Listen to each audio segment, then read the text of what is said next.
যেভাবে লেখা আছে আমি সেভাবেই পড়ছি। লিখছেন, বিসমিল্লাহির রহমানির রহিম। আসসালামু আলাইকুম রাসেল ভাই এবং ভূত.com এর সকল ভক্তদের, আশা করি ভালো আছেন। আমি হাফেজ মোহাম্মদ রাশিদুল ইসলাম রিয়াদ শেরপুর থেকে বলছি। ভাই, আগে আমার হালকা পরিচয় দেই। আমি একজন হাফেজ আর একটি মসজিদে চাকরি করি এবং চিকিৎসা করি। তো আমি সরাসরি ঘটনায় চলে যাই। আজকে যে ঘটনাটি শেয়ার করব, এটা আমার সাথে ঘটে যাওয়া একটি ভয়ঙ্কর সত্যি ঘটনা এবং যেটা ঘটে 2015 সালের পৌষ মাসের কনকনে শীতের রাতে।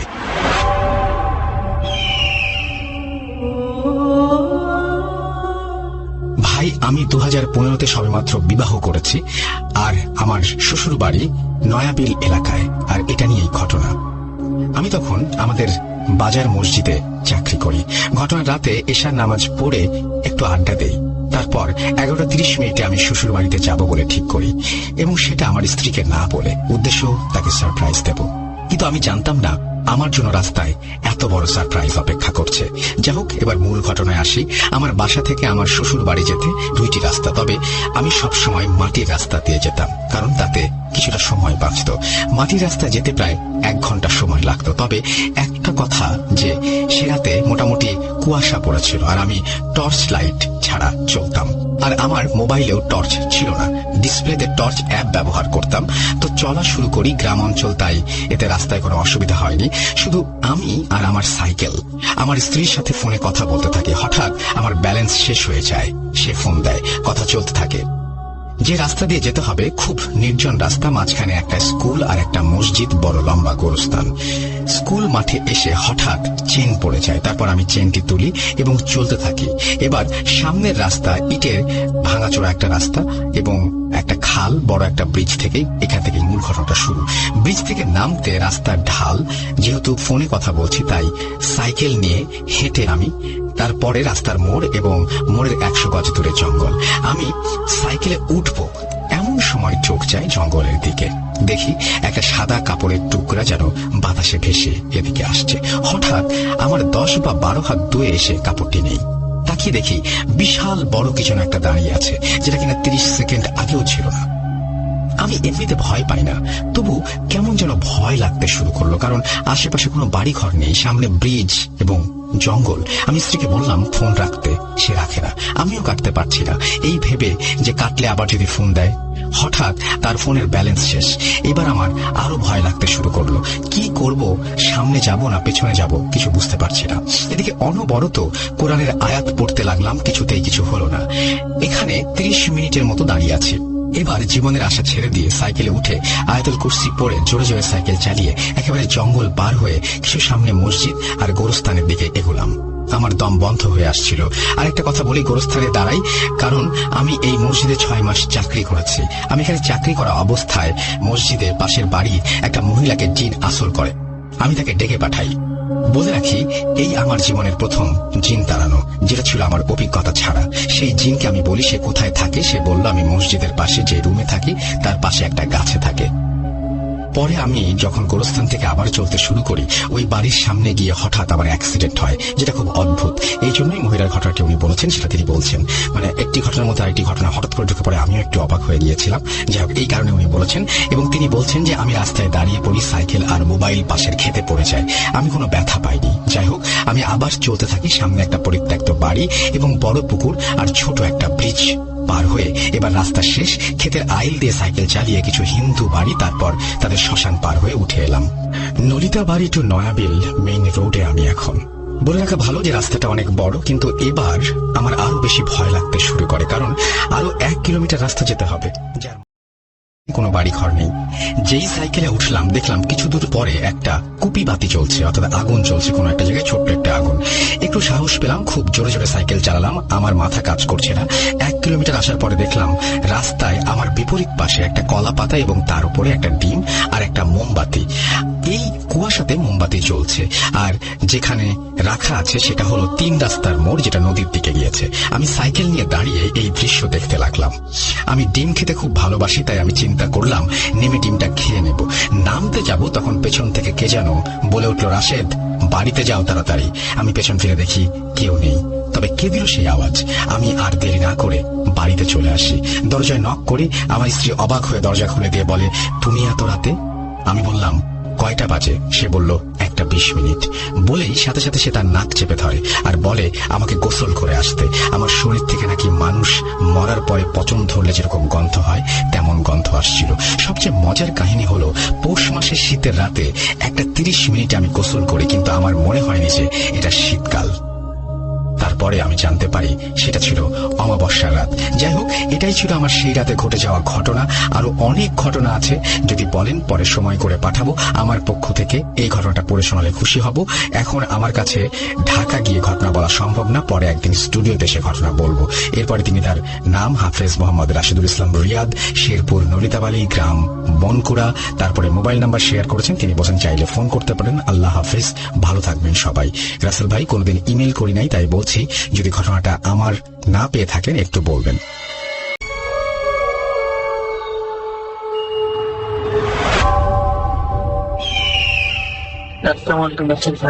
চাচু বলে যে না, 2টা হাঁস 3টা হাঁস কম কেন?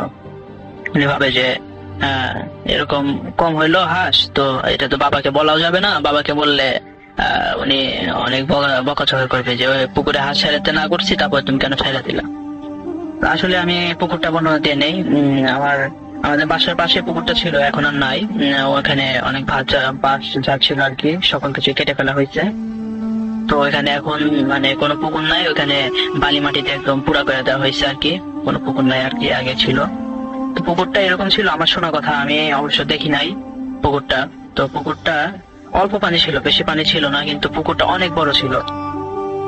তো পুকুরের ভিতরে হাঁস ছেড়ে দিত আর কি। তো এরকম 1-2টা কম পাইতো। তো চাচ্চু মন খারাপ করে থাকতো যে আসলে কি হইলো, প্রথম দিন এরকম, দ্বিতীয় দিন এরকম কোনো প্রবলেম হইলো না, এখন এরকম প্রবলেম হইতেছে, তো কি কাহিনী কি? তো কাকু ভাবলো যে আমি একটু তাইলে যাবো, এখানে গিয়ে আমি একটু মানে দেখবো যে এরকম প্রবলেম হয় কেন। তো হয়তো সে ভাবে যে হয়তো চোরও আসতে পারে, চোরও চুরি করতে পারে, এরকম ভাবে আর কি। তো এরকম ভাবার ফলে সে সেখানে যায়, যে ওখানে বসে থাকে, না কোনো প্রবলেম নাই, সেখান থেকে সেদিন সে হাঁস নিয়ে আসে, একটা হাঁসও কম পায় না। তো তার কাছে মনে হয় যে আসলে এলাকার মানুষজন হয়তো চুরি করছে, হয়তো তাদের চোখ পড়ছে হাঁসের উপরে, এই কারণে হাঁসগুলো অনেক বড় বড় হয়েছে, হয়তো সেরকম একটা চোখ করতে পারে। তো সে ভাবে যে হয়তো কেউ চুরি করছে। তো সেদিনও সেরকম কোনো প্রবলেম হয় না, দ্বিতীয় দিনও কোনো প্রবলেম হয় না। এরকম ভাবে এক সপ্তাহ পর দেখে যে আবার 2টা হাঁস কম। তো চাচ্চু ভাবে যে এরকম কম হইলো, সে তারপরে ভাবলো যে কাউকে জানাবো না, না জানায় আমি সন্ধ্যার দিক যে ওখানে বসবো, বসে দেখবো যে আসলে হাঁস এত কম হয় কেন। আমি হাঁস ছেড়ে দেই ঠিক মতো, আবার যখন সারাদিন হাঁস ঠিক দেখে আসি, সন্ধ্যাবেলা হাঁস কম আসে 2-1টা। তো চাচ্চু ভাবে যে আসলে আমি যাবো। তো সে যে কথা সেই কাজ, সে তারপরে দিন যায়, বিকালবেলা যায়। বিকালবেলা গিয়ে দেখে ওখানে যে বসে থাকে, না সেরকম প্রবলেম হইতেছে না। সে সাংঘাতিক ভাবে যে এখন তো হাঁসগুলো তো উঠে আসবে, তো আমি একটু ঝোপে আড়ালে যাই, দেখি আসলে কি হয়, কারণ পানি কম। সে চুপচুপ করে যায়, যার ফলে সে দেখতে পায় যে ওই মাথাটা মানে ওই হাঁসটা একদম পেঁচে ফেলাইছে। উনি কি করে যে আসলে এখানে একটা মানুষ থাকবে, সে মানে ওরকম মানে করে নাই যে মানুষ কি, এটা কি হতে পারে। তো উনি ভাবছে যে এটা মানুষই। তো এরকম সে মাথাটা টান দিয়ে উপরের দিক তোলে, মানে উনি কত পানি হবে ওখানে, মাজা পানির থেকে মানে আমাদের বুক পানি পর্যন্ত এরকম পানি ওইখানে পুকুরে। তো উনি যখন মাথাটা তোলার ফলে, উনি যখন ওনার মাথাটা তুলে ওনার মুখের সামনে মানে মাথাটা তোলার ফলে দেখে যে মাথাটার কোনো শরীর নাই, অদৃশ্য কোনো শরীর নাই, শুধু মাথাটাই তার দিক তাকায় আছে। তো উনি ওইটা দেখে আর কি, উনি অনেক মানে ভয়, কি বলবো, উনি ওখানে উনি কি বলবে কিছু ভেবে পাচ্ছিল না। ওনার শরীরে মানে লোম একদম দাঁড়িয়ে যাচ্ছিল। তো উনি ওইটা দেখার ফলে উনি অনেক ভয় পাইছে। ভয় পাওয়ার ফলে উনি দেখছে ওই উনি যে হাতটা ধরছে, ওই মাথার চুলটা মানে ওনার হাতের সাথে বেঁচে গেছে, যার ফলে উনি মানে অনেক বড় বড় চুল। তো উনি যখন ওটা ধরার ফলে ওই মাথাটা ওনার মানে মাথা যে মুখ, ওই মুখটা উনি যেটা বিভৎস একটা চেহারা, মানে ওনার একদম সাদা, মানে একটা মানুষ যদি মারা যায় ওর ভিতরে পানির ভিতরে, যখন মানুষ মারা যায় আপনি দেখে থাকবে যে মানুষ মারা যাওয়ার ফলে একদম মুখ সাদা সাদা সাদা হয়ে যায়, যার ফলে এবং ওনার যে মুখটা বর্ণনা করছেন আর কি, মুখটা একদম সাদা। তো ওনার মুখের মানে উনি তো একদম স্পষ্ট দেখছেন আর কি পূর্ণিমার মানে তখন সময় আর কি, মানে আকাশে মানে তখন সন্ধ্যাবেলাও আকাশ অনেক পরিষ্কার। তখন তিনি দেখতে পান যে আলো আছে আকাশে। তো তিনি দেখতে পাইতেছেন যে যে কানগুলা যে ছিল কানের সাথে একদম লোম, একদম কানগুলোর লোম, আর মুখ যে একদম ফুলে গেছে ওইখান দিয়ে হালকা হালকা হালকা হালকা লোম। উনি এরকম ভাবে বর্ণনা করছে। তো একদম চোখ দিয়ে তাকায় আছে, ওনার চোখগুলো একদম সাদা হয়ে গেছে। তো মানে বলতে গেলে পুরা শৈলী মানে মুখটাই পুরা সাদা, আর ওনার যে লোম ছিল লোমগুলো একদম কালো কালো এবং চুলগুলো একদম কালো। তো উনি এটা দেখার পরে উনি ওইখানে মানে ওনার হাতে ওই জিনিসটা কামড়ে ধরছে আর কি। তো এখন পর্যন্ত চাচ্চুর হাতে এখন পর্যন্ত এই কামড়ের দাগ এখন পর্যন্ত আছে। আপনি দেখতে যান, আমি এখানে ছবি তুলে দিতে পারি। তো কাকু এটা দেখার ফলে তো ওইখানে যে কামড় দেয় উনি হাত থেকে অনেক কষ্ট ওনাকে আর কি ছাড়ায় আর কি, ওনার এক হাত দিয়ে আর কি ওই মাথার চুলগুলো চড়ে টেনে ধরে ওনাকে মানে জিনিসটা ওনাকে ছাড়ায় আর কি। ছাড়ানোর ফলে উনি ওইখান থেকে উঠবে আর কি, মানে ধস্তাধস্তি একটা মানে মাথা করে আর কি, ওই চুলগুলা শুধু পায়ের সাথে শুধু পেঁচে ধরে। তো এই জিনিসটা মানে ওইখানে অনেকক্ষণ থাকার ফলে তার মানে জিনিসটা তখন মাগরিবের আজান এরকম মাগরিবের আজান পড়ে যায়। তো ওই জিনিসটা ওনাকে ছেড়ে দেয় আর কি। ছেড়ে দেওয়ার পরে উনি তখন উঠে আসার ফলে তখন বলে যে আজকে বেঁচে গেলি, কিন্তু এরপরে তা বাঁচবি না। তো ওনার তারপরে সে এমন একটা মানে রোগ যে হয় যে উনি বিছানা থেকে উঠতে পারে না, মানে ওনার যা খায় কিছুই থাকে না শরীরে, মানে মলমূত্র ভাবে ত্যাগ করে দেয় আর কি। তো এরকম প্রবলেম হয়। তো দাদা ভাবে যে এরকম প্রবলেম হতে পরে দাদার কাছে সবকিছু শেয়ার করে যে দাদা এরকম হাত মানে বাবা এরকম হাতটা হয়ে গেছে যে কিভাবে এরকম হইলো। পরে সব ঘটনা খুলে বলে, পরে বলছে যে তোমাকে আমি বারবার বললাম যে ওইখানে যাবো না। ওইখানে মানে উনি যে জায়গাটা কিনছে ওইখানে নাকি আগে শ্মশান ঘাট ছিল। তো ওইখানে মানে শ্মশান ঘাট ছিল, পরে ওইখানে চাষবাস করতো মানুষ আর কি। তো দাদা ওইখানে জায়গাটা কিনে নিয়ে ওইখানে মানে আমাদের যে মানে বাসা তৈরি করার ফলে ওইখানে যত মাটি লাগে ওইখানে একটা পুকুর খনন করার ফলে ওইখানে বৃষ্টি পানি জমে যায়। তো ওইখানে একটা পুকুরে তৈরি হয় আর কি। তো এরকম ভাবে পুকুরটা তৈরি। তো পুকুরে বৃষ্টি পানি যেহেতু চলে যাওয়ার পরে বৃষ্টি যখন থেমে যায়, তো দেখতে পাই যে কিছুদিন পরে বৃষ্টি পানি শুকায় যায়। তো ওই পুকুরের পানি আর কোনদিন শুকায় নাই। তো এরকম একটা অবস্থায় তো দাদা বলে যে আসলে এটা ট্রিটমেন্ট করতে হবে। তো উনি একটা কবিরাজের সন্ধানে যায় যে আসলে পরে একটা কবিরাজ আছে, আসার পরে বলে যে কবিরাজ পরে বসার পরে বলে যে এরকম প্রবলেম, ওনার কাছে সবকিছু খুলে বলে কবিরাজ বলে যে এরকম প্রবলেম হয়েছে, তো এটা আগে জানাইতে হইতো। পরে বলে যে এখন কি করা যায়। পরে বলতে আচ্ছা ঠিক আছে, তো আমার একটা গুরু আছে ওনাকে নিয়ে আসতে হবে, মানে উনি তার শিষ্য আর কি। তো তারপরের দিন তার গুরু আসা বলে তার গুরু আবার বসার পরে কথাবার্তা বলে, উনি সবকিছু খুলে বলে। তো বলে যে আসলে কি বলবো, তো আমাকে আসলে জিনিসটা আগে বুঝতে হবে, এখানে থাকতে হবে, তারপর বুঝতে হবে। তো উনি থাকেন, কিছুক্ষণ থাকার পরে উনি বলেন যে আচ্ছা ঠিক আছে আমি দেখতেছি। তো উনি কিছুক্ষণ পরে উনি বাইরে থেকে ঘুরে আসার পরে বলে যে তুমি এখানে বসো, মানে ওই যে আমার চাচ্চুকে ওখানে বসানোর ফলে চাচ্চুকে বলে প্রশ্ন করে যে অনেক প্রশ্ন করে যে তুমি ওইখানে কেন গেছিলা, হ্যান তেন এরকম টাইপের কথাবার্তা বলে। পরে বলে যে আসলে ও রাগ করছে, মানে ওই যে মানে মাথাটা মানে ওই ব্যক্তিটা আর কি রাগ করছে যে তুমি ওখানে যাওয়ার ফলে ওর খাওয়া নষ্ট হয়েছে। যে তুমি তোমাকে একটা কাজ করতে হবে, ওইখানে তোমাকে রাত্রের 2টার সময় একটা মানে ছাগল দিয়ে আসতে হবে, আজকে রাত্রে 2টার সময়। তো বলে যে ছাগল দিয়ে আসবো। তো এখন ছাগল কই পাবো, বলে যে ছাগল কই পাবা। পরে একটা ছাগল আর কি মানে অনেক কষ্টে আর কি করে পাঠা ছাগল আর কি, তখন নিয়ে আসার ফলে ওটা বলে যে রাত্রে কিন্তু ওটা দিয়ে আসতে হবে। তো চাচ্চু ভয় পায় যে ওই পুকুরে পারে, সে ভাবে যে আমি যেখান থেকে ভয় পাইছি ওইখানে আবার যাবো। পরে ওইখানে যায়, তো ছাগলটা নিয়ে যায়, বাসা সবাই দেয়। পরে বলছে যে ছাগলটা দিয়ে আসার ফলে তুমি আবার পিছন দিক তাকাবা না। তো চাচ্চু তাকায় না, পরে ওখানটা চলে আসে। তো 6-7 দিন চাচ্চু এরকমই বিছানায় পড়ে থাকে। পরে কিছুদিন পর কাকু ধীরে ধীরে সুস্থ ওঠে। এই ছিল রাসেল ভাই আমার ঘটনা। যদি ভালো লাগে তাহলে অবশ্যই লিসেনারটা শোনাবেন। আল্লাহ হাফেজ, আসসালামু আলাইকুম।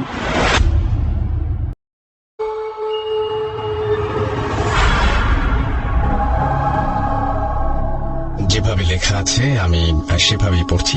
আসসালামু আলাইকুম রাসেল ভাই, আশা করি ভালো আছেন। আমি আল্লাহর রহমতে ভালো আছি। দর্শক শ্রোতাদের প্রতি আমার সালাম ও শুভেচ্ছা। আশা করছি সবাই ভালো আছেন। স্টুডিওতে সে ঘটনাটি শেয়ার করতে পারলাম না, তাই ইমেল করে পাঠালাম। ভালো লাগলে পড়ে শোনাবেন। রাসেল ভাই, আমি আপনার ভূত.com এর একজন নিয়মিত শ্রোতা। আমি সেই 2015 সাল থেকে ভূত FM এর সাথে আছি। তখন আমি এসএসসি পরীক্ষা দেই, কখনো লাইভ কখনো ডাউনলোড করে ভূত FM এর ঘটনাগুলো শুনতাম। আজ 6 বছর আমি ভূত FM এর সাথে যুক্ত, এবং বলছেন যে এখন তো এই ভূত.com এর সাথে যুক্ত। আজ ভূত.com এ আমার নিজের সাথে ঘটা একটি ঘটনা শেয়ার করছি। এটি একটি হাইওয়ে কেন্দ্রিক ঘটনা। কোনো কারণবশত আমি জায়গাটার নামটা উল্লেখ করলাম না, তবে স্থানটার নাম উল্লেখ করলাম। কারোর সাথে যদি এই স্থানে কোনো ঘটনা ঘটে থাকে তাহলে কমেন্ট করে জানাতে পারেন। আমার জানা মতে ওই স্থানে কোনো ঘটনা ঘটেছে এমন কিছু কখনো শুনিনি। যারা আজ ঘটনাটি শুনছেন তারা আমার ঘটনাটি শোনার পরে কমেন্টে এর ব্যাখ্যা জানাবেন। আমার সাথে ওই দিন এটি কি মানুষ ছিল নাকি জিন ছিল?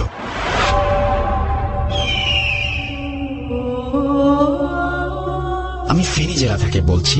ছোট থেকে ফেনী শহরের রামপুর এলাকায় বড় হয়েছি। সেই সুবাদে আমার পরিচিত মানুষজন সব রামপুরের দিকে ছিল। আমার বাবা কোনো এক কারণে 2015 সালের প্রথম দিকে আমাদের বাসা পরিবর্তন করে নিয়ে আসেন মহিপালের আনসার ক্যাম্পের বিপরীতে। সেই সুবাদে আমরা ওখানে থাকা শুরু করি। তবে মহিপালে আমাদের কেউ পরিচিত না থাকায় আমি প্রায়ই হাইওয়ে দিয়ে হেঁটে পুলিশ কোয়ার্টারের দিকে রামপুর এলাকায় চলে যেতাম বন্ধু বান্ধবের সাথে আড্ডা দিতে। রামপুর থেকে মহিপালে আসার পর রমজান মাস এলে আমি ইফতার করে নামাজের পরে এলাকার দিকে যেতাম। কখনো ইশার নামাজের সময় যেতাম, আসতাম রাত 10টা-11টার দিকে। কখনো আসতে আসতে রাত 12টা বেজে যেত। যারা হাইওয়ে দিয়ে যাওয়া আসা করেন তারা সবাই জানবেন রামপুর থেকে মহিপাল আসতে হাইওয়েটা কতটা অন্ধকার থাকে। ঘটনাটি আমার সাথে ঘটে 26 রমজান 2018 সালে। প্রতিবারের মতো ইফতার করে মাগরিবের নামাজ পড়ে বাসায় আসলাম।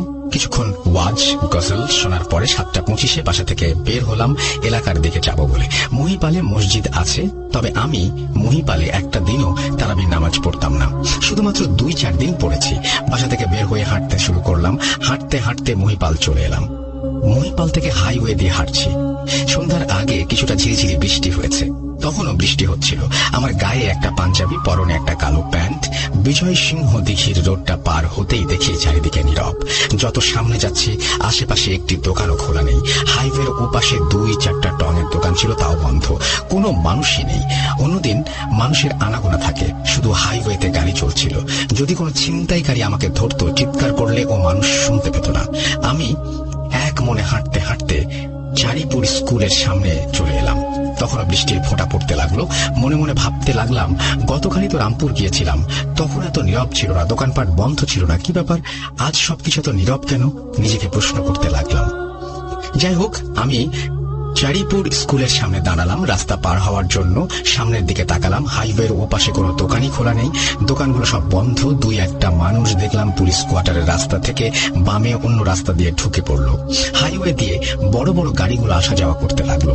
যখন চিটাগাং থেকে ঢাকা হাইওয়ের রাস্তা একটু ফাঁকা হলো, তখন আমি রাস্তা পার হয়ে এক দৌড়ে লেনের ওপর উঠে পড়লাম, ঢাকা থেকে চিটাগাংয়ের হাইওয়ে পার হব বলে।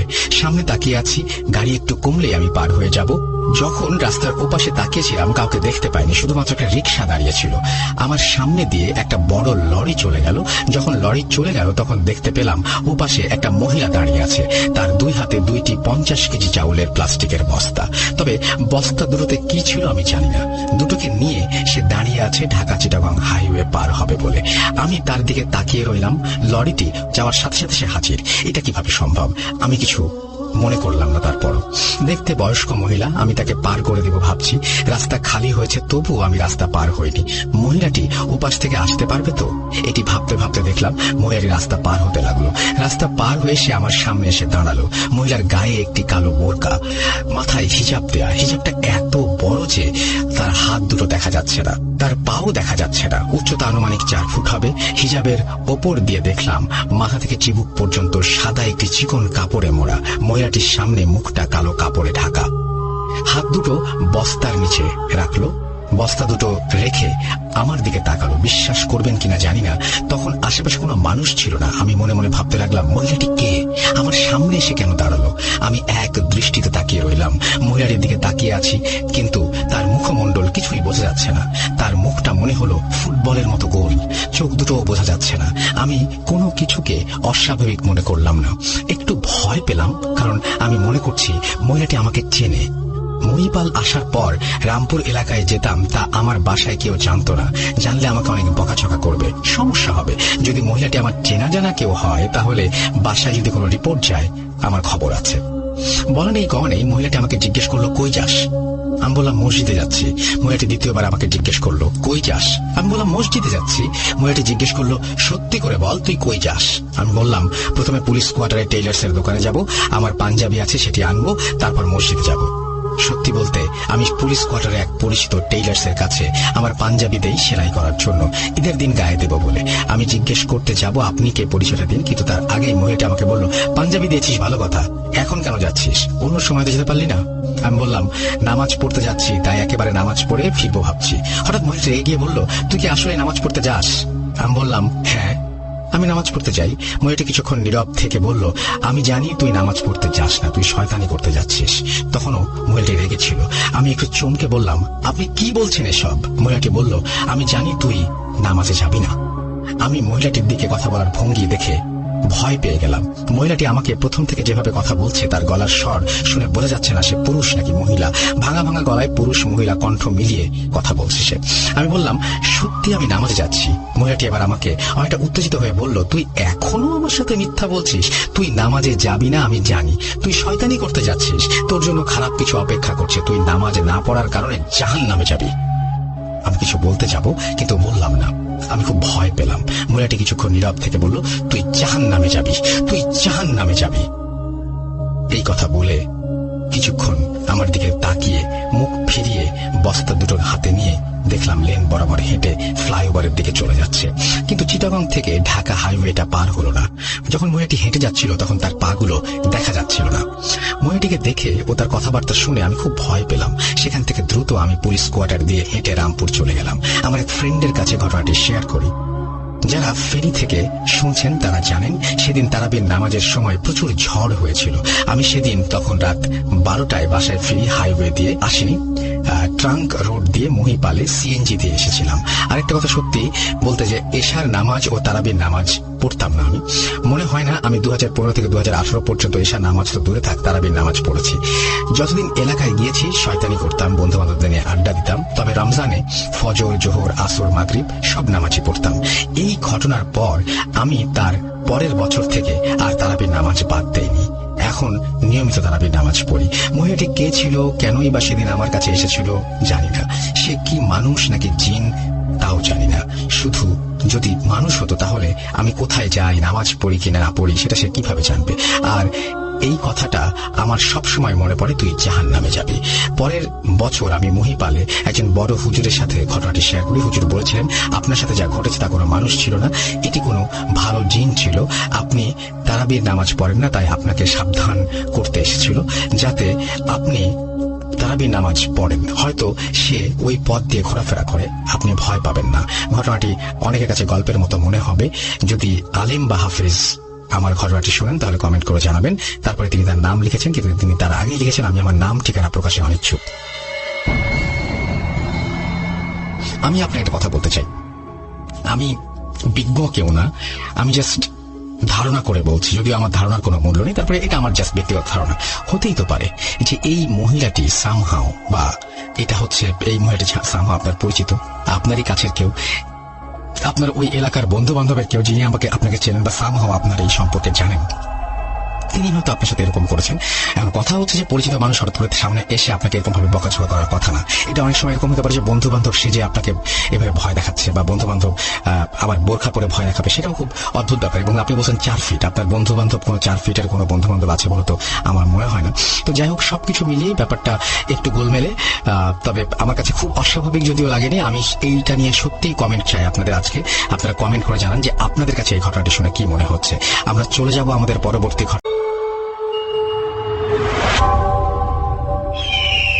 আসসালামু আলাইকুম রাসেল ভাই এন্ড লিসেনার্স।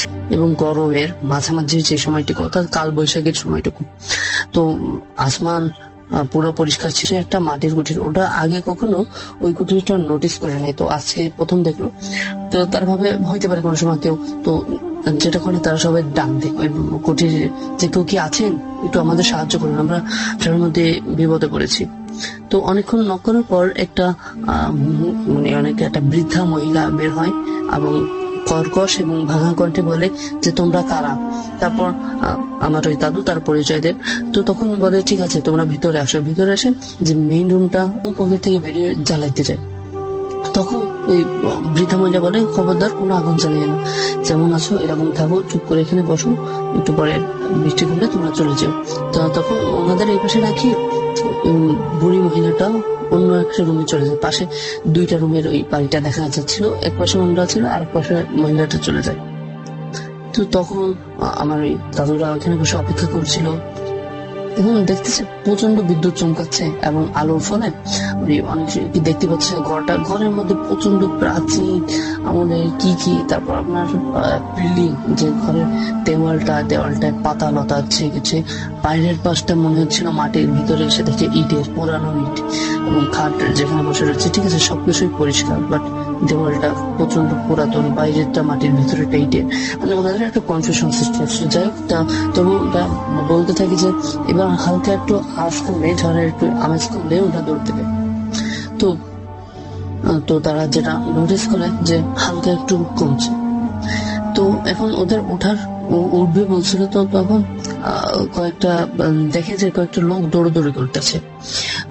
তাদের কথাবার্তায় চিল্লান পাল্লাই মনে হলো যে তাদের গরু খুঁজে পাওয়া যাচ্ছে না বা হারিয়ে গেছে। তো গরু কেউ দেখেছে কিনা আশেপাশে মানে চিল্লাপাল্লা করতেছে, গরু ডাকতেছে, নাম নেই কি, অর্থাৎ মূল কথা হচ্ছে গরু খুঁজতেছে। তো তখন আমার ওই ফ্রেন্ডরা এটা শেয়ার করবেন। যদি ঘটনাটা শেয়ার করা হয় স্বাধীন অ্যাপে, তো voot.com-এ, তো প্লিজ আমাকে একটু বলবেন যাতে আমি জানতে পারি। ওকে, ধন্যবাদ, আল্লাহ হাফেজ।